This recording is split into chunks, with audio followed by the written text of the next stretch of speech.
Généralité sur le courant alternatif sinusoïdal. Définition.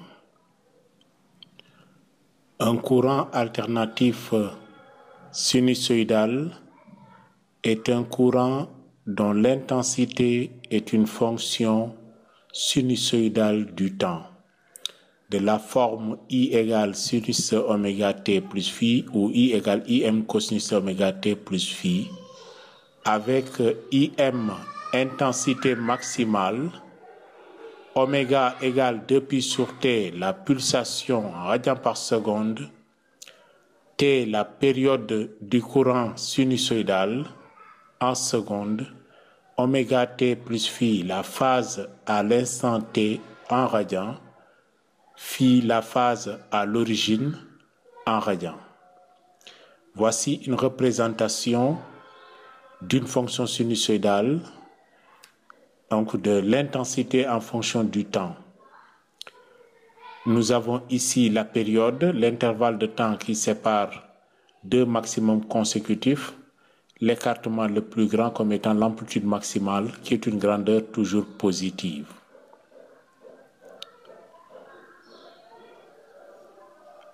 Nous devons remarquer que lorsqu'un dipôle est parcouru par un courant alternatif sinusoïdal, il existe alors une tension sinusoïdale U entre ces bornes, de la forme U égale UM sinus de oméga t plus phi égale à UM sinus de 2πf plus 2πft plus phi.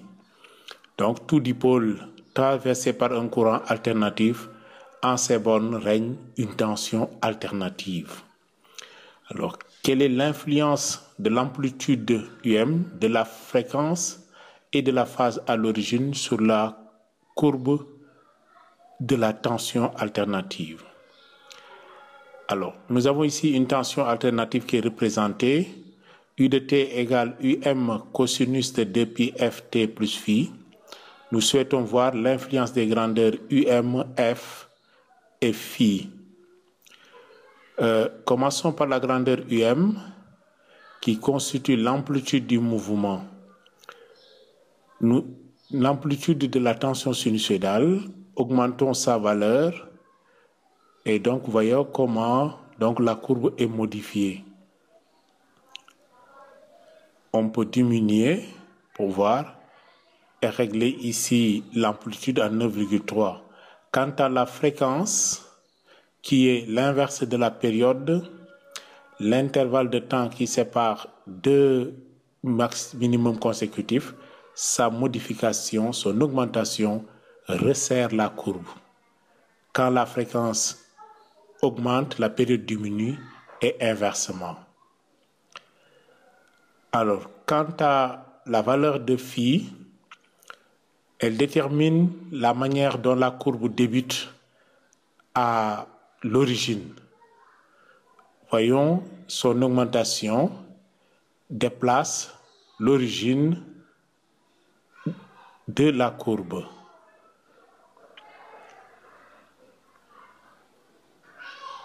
Alors, toujours sur les généralités sur le courant alternatif, l'intensité et la tension efficace.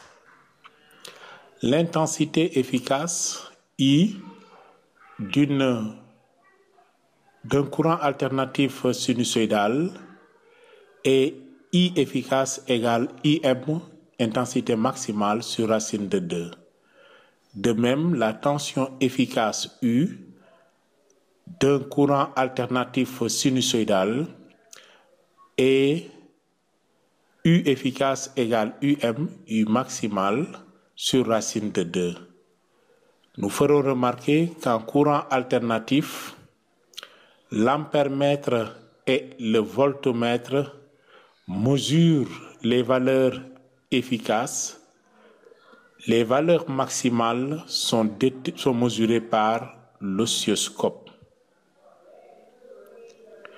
La notion d'impédance d'un dipôle.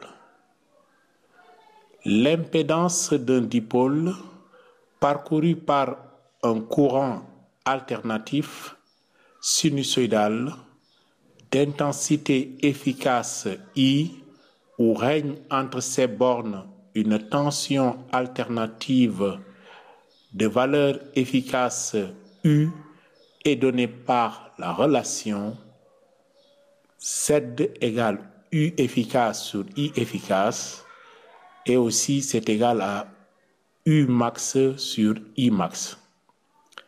Z s'exprime en ohms et dépend de la fréquence du courant alternatif.